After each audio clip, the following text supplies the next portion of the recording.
خۆڕایی ترین شوێنی ئەمریکا ئەم بیابانی کالیفۆرنیایە کە سەدان هاوڵاتی ئەمریکی تیادا کەوبوونەتەوە و ناوی سلابیان بە باڵادا بڕیوە.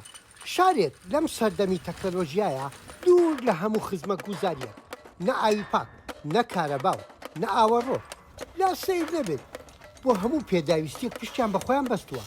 لە 1940کاندا ئەم شوێنە بنکەی سەربازی ئەمریکا بووە، لە 60کاندا چۆڵیان کردووە و داخراوە. ئێستا ژمارەیەک خانەنشین و کەسانی کەم دەرامەت ڕویان تێکردووە. دانیشتوانەکەی دەڵێن بێزار بووین لەو دەسەڵاتە، نە ئێمە خۆشمان دەبێ بەوەی بەسەریشماندا هاتووە. دیارە ئەویش ئێمەی خۆش ناوێت. لە ویلایەتی ڕۆد ئایلاندەوە هاتووم وەک هەر کەسێکی دی کاری ڕۆژانەی خۆم هەبووە.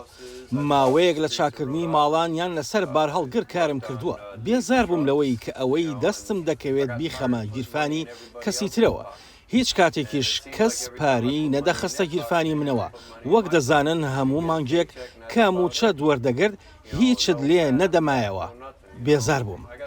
بۆ دەستکەوتنی کارەبا هەندێکیان سوودیان لە وزەی خۆر بینیوە، هەندێکی تر بەکارهێنانی موەلیدە. ئەم ژنە دڵخۆشە کە پارەی مانگانەی کارەبا و خەرجی دی لە کۆڵ بۆتەوە. لە شار مانگانە چەند سەد دۆلارێک دەدەی بەکارەبا، لێرە بۆردێکی وەرگری تشکی خۆر بە $100 دەکڕیت کە بەشی چەند ساڵێکت دەکات. شارە بێ خزمەت گوزاریە نزیکەی 4000 کەسێک تیای دەژی و بەپێی وەرزەکانی ژمارەکە کەم و زیاد دەکات.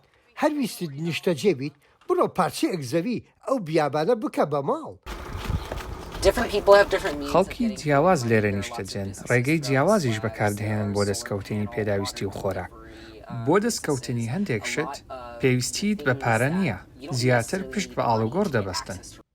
ئەم پیاوە کە دەستڕەنجیرە لە زۆر بواری خانوبەرە، ئەو ژیانە سادەیە و دوورکەوتنەوە لەو هەموو فشاری باجدانە سەرڕای زەحمەتی ژیانەکەشیان هێشتا لە چاو ڕابردوو ئاسوودەتر دەرەکەوێت. وەرە بۆ ئێرە نازت دەکێشین، شوێنی نیشتە جێبوونت پێدەدەین، خواردنیشت پێدەدەین، پێویستت بە پارە نییە.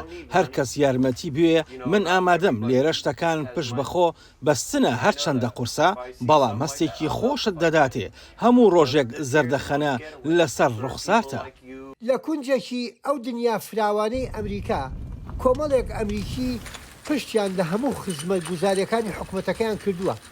تەنها خەم کە هەیان بێت مەترسی بیرکردنەوەی حکوومەتی ویلایەتەکەیانە ڕۆژێک زەوی ئەم بیابانەش بفرۆشێ و بیکا بە شار.